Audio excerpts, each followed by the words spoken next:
Okay, I'm gonna be reacting to Inside Edition. And as you can see, there's one clown right here. Wait. One clown right here. And there's... Okay, I can react to one video. Let's do this thing. Oh, you should understand that I was watching something.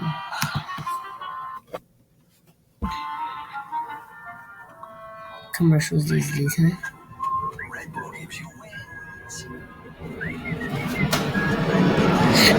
Actually, not.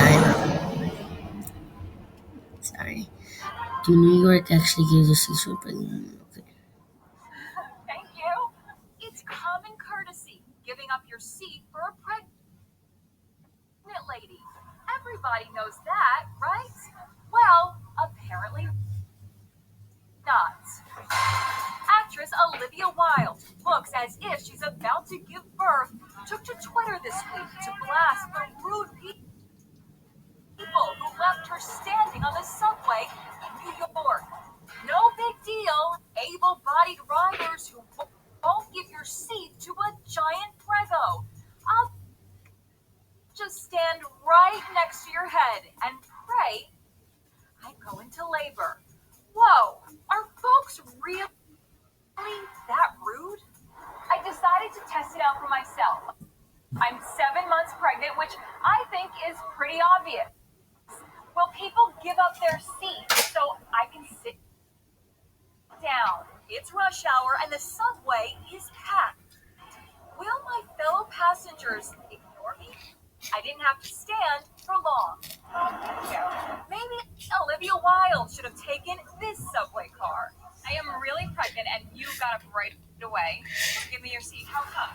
Because you have to do that. That's the right thing to do. Next, I stood at the bottom of a long flight of stairs with a suitcase. Would anyone lend assistance to a pregnant lady? People rush by and don't offer to help. But then this guy goes out of his way to come take my bag and carry it up the stairs. Thank you so much. Actually, you passed our test. A couple people walked by us and didn't stop. When you saw me, what was your first thought? I literally wanted to help you because I didn't want to see you lift. Now for the real test. Would busy people rushing around a congested city where cabs are precious give up their taxi for a pregnant woman? Admittedly, I was a little pushy, standing right in front of people who were already hailing cabs. But this woman really warmed my heart. She gave up her cab without hesitation. Because I'm pregnant? Thank you so much. Thank you. So, Olivia Wilde and all you pregnant ladies out there, take heart. Chivalry is not dead. Well, that's amazing. Alright, so let's see the other video. Okay, this video, you guys need to bear with me. Oh my god, this video is so scary. Oh my god, I'm freaking... Okay, let's do this. I'm full screen on this thing.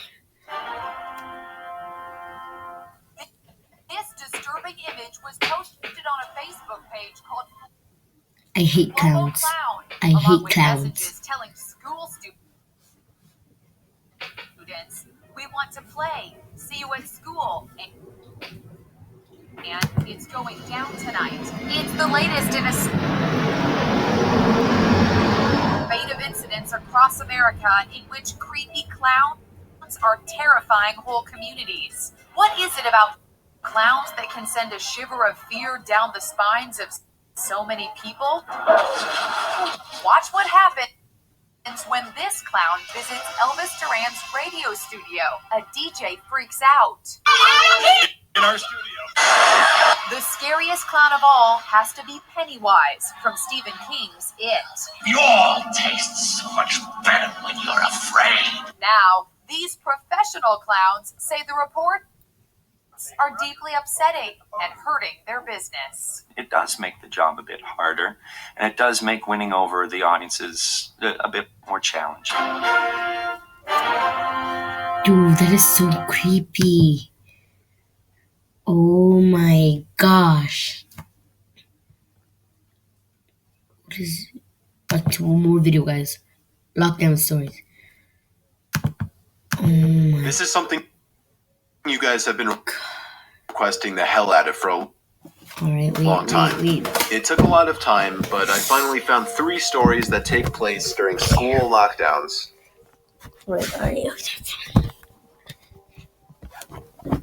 It was a typical boring day in calculus, only it was Friday, 7th period, meaning the week was almost over and spring break would finally be upon us. So everybody was getting antsy in their seats, I could tell. We didn't have a test that day like a lot of my friends did with their other teachers, so our teacher in the middle of class just decided to start playing games with us on Sporkle.com. He was a very laid-back teacher like that. As we were doing some brand logo quiz on Sporkle, I remember the exact moment it happened. Right after my friend answered a question, I remember the exact answer too, Adidas. The dean's voice came through the loudspeaker. He sounded panicked and frantic as he told all the teachers this was not a drill and to go into lockdown. I actually got the chills, and I got goosebumps on my arms as our usually laid-back teacher too seemed panicked as he ran to turn off the lights and ushered us to the back corner of the room. We all sat in silence for about 2 minutes, and then the usual buzzing that came from a panel in the back of the room ceased, indicating that the school must have cut all the power. We all looked at each other, realizing this must be serious. A few more minutes of waiting later, we heard a man screaming at the top of his lungs coming down the hallway. 2 girls in the class actually started crying, which made all of us even more scared. As the screaming got closer to the classroom, the lunatic-sounding man started banging on the lockers while screaming, "I'll kill all of you." It was at that moment that I started to fear for my life. My teacher shushed us as we all looked at each other to see our peers' reactions. The banging then moved from the lockers to our classroom door, and that's when one of the crying girls screamed no. The banging on the door only grew worse as the man started screaming, "Open up." 2 of the girls in the class were crying out loud now. It felt like an eternity that man was pounding at the door, but eventually he finally continued down the hallway, screaming like a mentally insane person until we could not hear him anymore.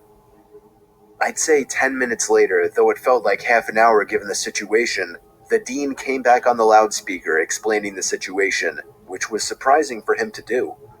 He explained that some apparently mentally unstable person entered the building and assaulted the woman sitting at the front desk, causing her to flee the building screaming, and staff wasn't sure if the man was armed or not. Now this was before the school had cameras and could afford proper security, so the school was wide open to something like this happening.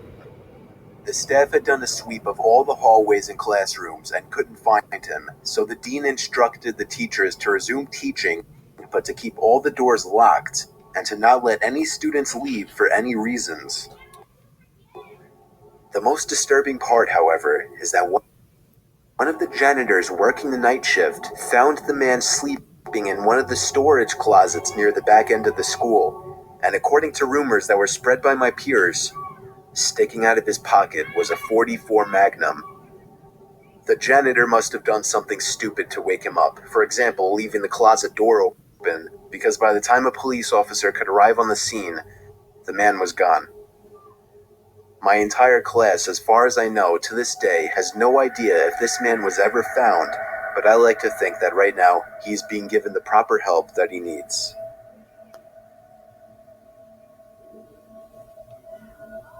Okay, this is already scary. My school has 2 lunch periods. First lunch period is for all 6th graders and some 7th graders. The second lunch period is for the other half of the 7th graders and all 8th graders. See another video, and I can't log into Roblox, so I can't play with you guys, so yeah, that's a bummer, and it was bye. overcast and rainy.